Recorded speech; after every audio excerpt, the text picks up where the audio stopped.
Barbell Brigade. I'm Gio. I'm Lou. And I'm Omar. What are you doing? And the kid is not his son. Silent Mike. Pretty silent. Are you okay? Is it because of the gut Are joke? you feeling emo today? I'm feeling great. Wow. What's wrong with you? I should take that one back. Just letting the crowd just know how awesome I am. What's wrong? Can we elevate the energy, So what happened? please? I made a joke before this thing started. You like that, huh? I'm the goddamn Batman of powerlifting. Anyway. I was born in the dark. Raised in it. All right, how do you guys think social media has blown up the fitness industry? It's Or blown it up and has it not? I think it absolutely has. Heck yeah. I think it has enhanced certain stereotypes in certain ways. It has enhanced the recognition of certain sports that otherwise wouldn't get that level of notoriety. Like powerlifting has blown up as a result of social media. Because of hashtag Life of Lou. I don't know if you guys seen Life of that. Lou, yeah.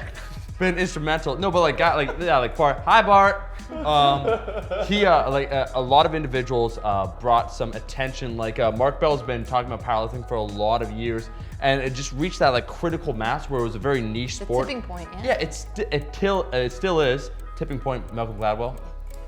Don't leave me hanging. Fist me, bro. Whoa. Fist me. Fist me, bro. All right, let's bring it back. All right, going back into but for real. The tipping point that occurred when it came to powerlifting, and then all of a sudden everybody's doing it.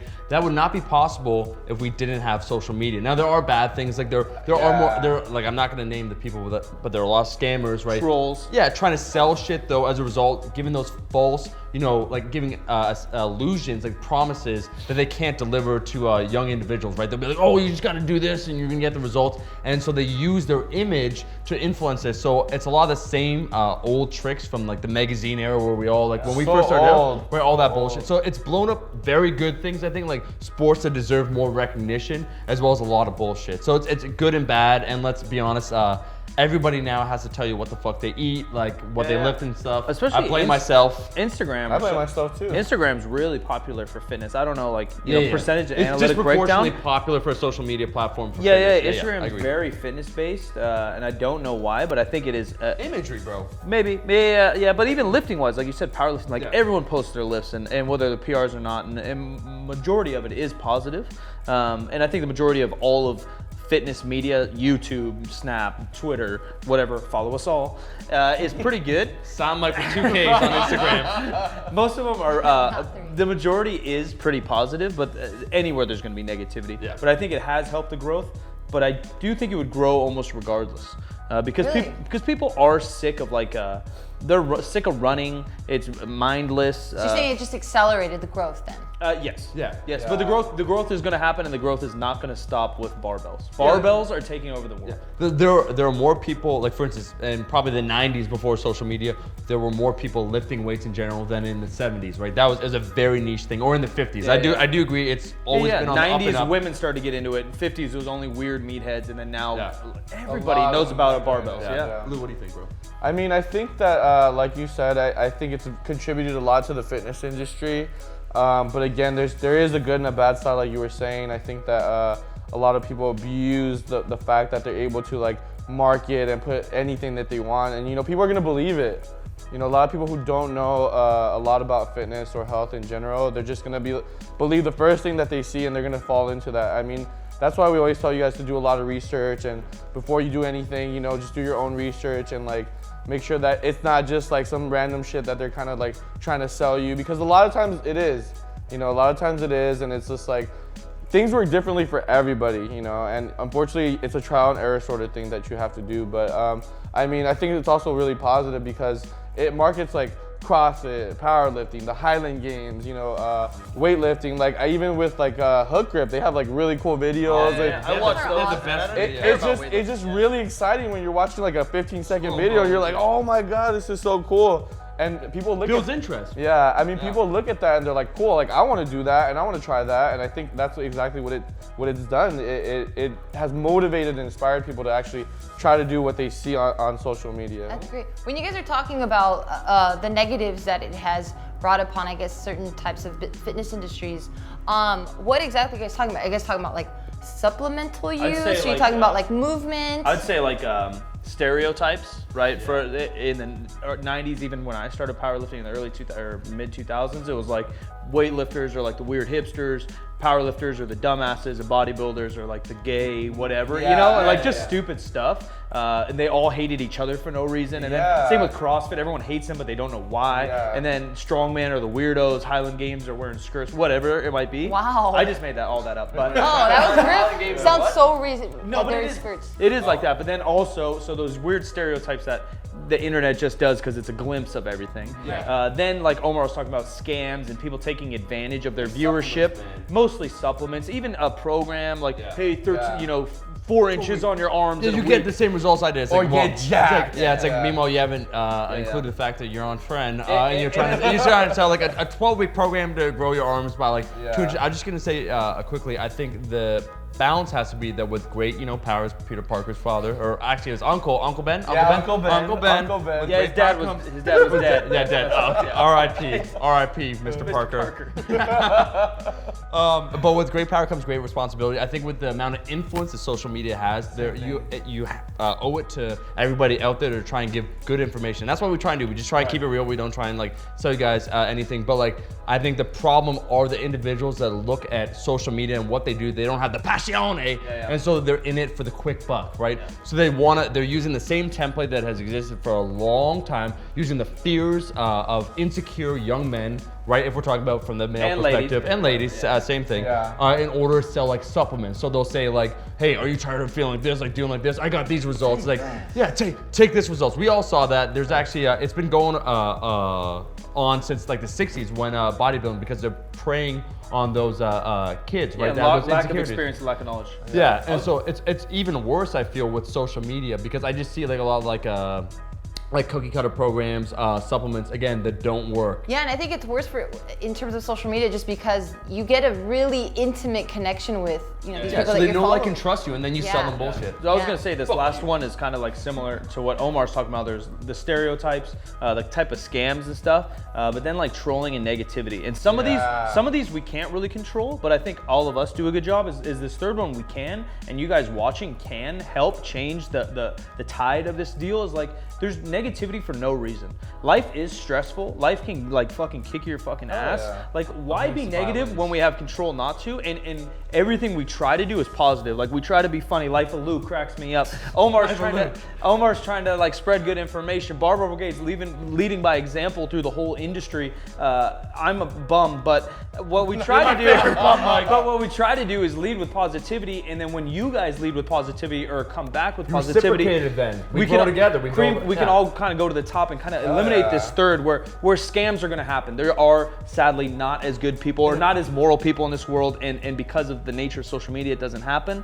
And I forgot what number 2 was in my world. Mike, I think you just nailed that though. That was a really good speech. That was really good. That was really good. It was like a coach's speech. We gotta end it. Well, hold on. One thing I do want to say though, I think some of the trolls do spawn from people that become disillusioned by buying into the scams, and so that's what happens. So if we end maybe that right there, like those people that are selling bullshit, right then. What do you mean end? Did you just say end people? I was gonna leave it alone. But there is just like cyber bullies who have nothing to do. Like, they just wanna pick at people all the time. And you know what I'm gonna do? What? I'm gonna send them love. Aw. Come at me and I'll hug your face off. All right. Do you think? Yes. Yes, it is. Do you guys think it's good to replicate a top tier athlete for your training? No. Short answer, no. Damn. But it's a good question. I think that it's really a bad idea because these guys have been training for so long, and a lot of these programs and movements and the way they've done things has been tailored towards how they move and how they function, you know? And like, it's not really necessarily ideal for you. Like, a lot of these top athletes, again, just have been doing this for years and years and years, and they have like a good base, and I think that's the first thing people need to develop before anything. So your guys' head automatically went programming. My head automatically went to like technique.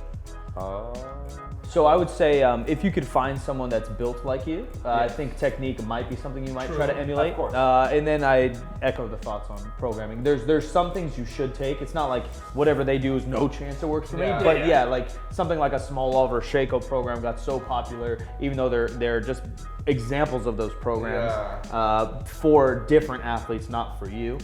So I agree. I think technique, you nailed it. I really like to study like weightlifting, powerlifting. It doesn't matter.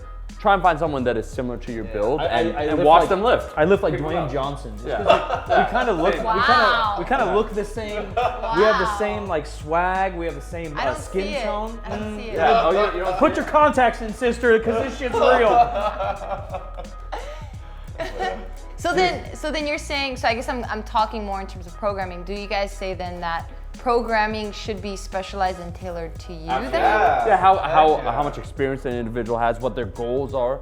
If you look at a lot of top lifters, let's just use powerlifting, their training is going to look a lot different. Just in an absolute sense, when you get up there in weight, your percentages are going to change a little bit. That's just one of several variables. They're going to be very different for a top level athlete, right? It's general, but as you begin, you need to go through this kind of specific training where you need to learn the squat, bench, and dead, and then from there, like Lou said, you need a foundation, so you need to start go more general, and then as you get to the top level, like Andre Milanichev, people say that he bench, squats, and deads and then goes home, right? So then you get more specific as you're literally the top. And something like that probably goes with kids and other sports as well. I don't know that much about weightlifting, but something like basketball, like you need to learn how to dribble a ball, but then from there you need to learn how to run, jump, play, move laterally, and then from there, top guys, all they do is shoot. Yeah, but they've, like you said, like they've already developed all those other small movements first. Like they mastered them. Jump right No, now. he can jump, shoot, everything at the same time. Like he's just done it so many times and practiced so many times. Ali?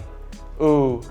Hey, that was good. But no, it's you were right, Mike, when you said that about someone starting out, someone that wants to become really good. They have to go through different phases though, like hypertrophy, for instance. I went through an training emo more. phase. Yeah. The previous video with the half forward. Where bodybuilding, for instance, trying to build muscle will be very useful in the future for powerlifting, but a top level athlete doesn't need to do that because they're at their genetic potential when it comes to muscle mass. So you first you learn the movement, so it's a little bit more specific. You try and learn the technique. You get those neural patterns, right? So you might do maybe a higher frequency than you would later down the road. You got to build the muscle that you want because, as we said, muscle per pound, if you build more muscle, it will make you stronger, right? It has more potential.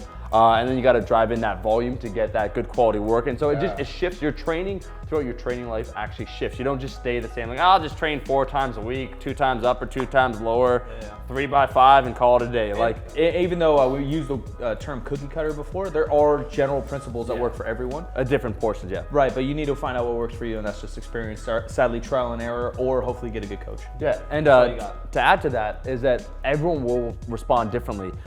They've done studies when they take a look at programming in terms of total amount of volume, what individuals can handle, and if you take 2 people with like a same starting strength, like statistics, height, all that stuff, and just do a spread, some people will respond better to higher frequency, some to higher volume, some to higher intensity. It really does depend, and that's why you'll see, like, even if you look at top level athletes in the same sport, like powerlifting, do they all train the same at the top? No, right? There are some good general principles, but a lot of their programming is specific to themselves. Exactly. Dang. So then, Done. No, that's great, and I'm sure they're learning a lot. But then, would you say then at that point that if you're trying to get to be like this top tier athlete that you look up to, then it's heavy that you bring in an expert like, let's say, a coach, and then that would help accelerate. and then also accelerating. So not necessarily. No, I wouldn't say it's necessary. I bet you there's a lot of guys. Let's talk powerlifting just because that's probably what we're most familiar with. There's tons of top guys in powerlifting that probably never had a coach. Yeah. And you think they're performing at like their optimum? They're getting there, yeah. I mean, they're the records are being broken. Those guys, powerlifting is just kind of new.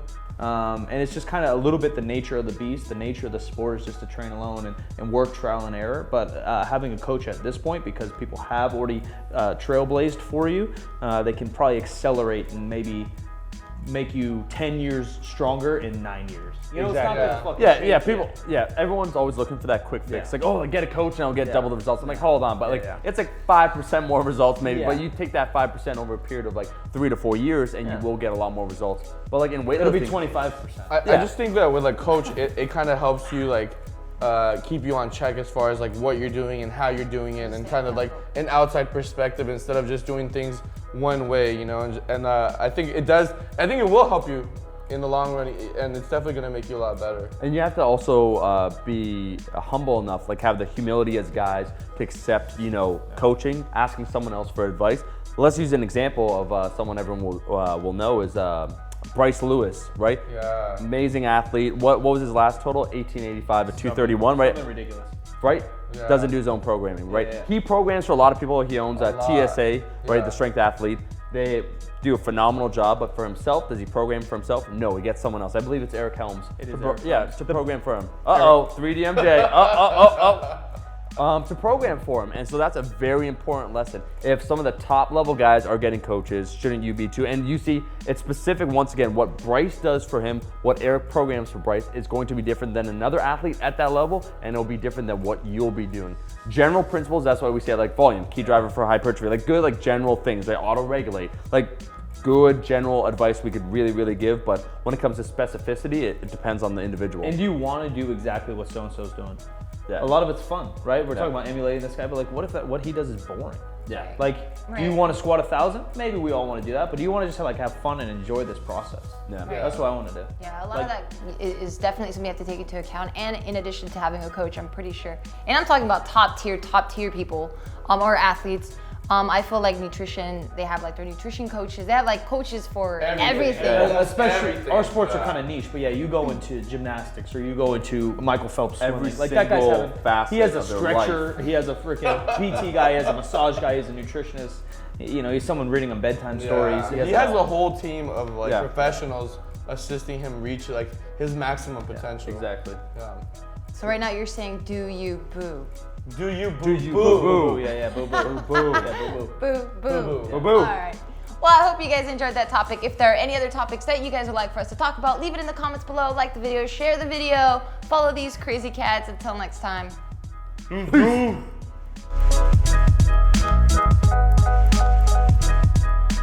So can a person drink alcohol and still make gains? Absolutely. Yeah, tons, everyone. Just every ask Mike. every They're top gonna get powerlifter, huge. every top powerlifter in the world. Oh, really? I feel like it. I mean, yeah.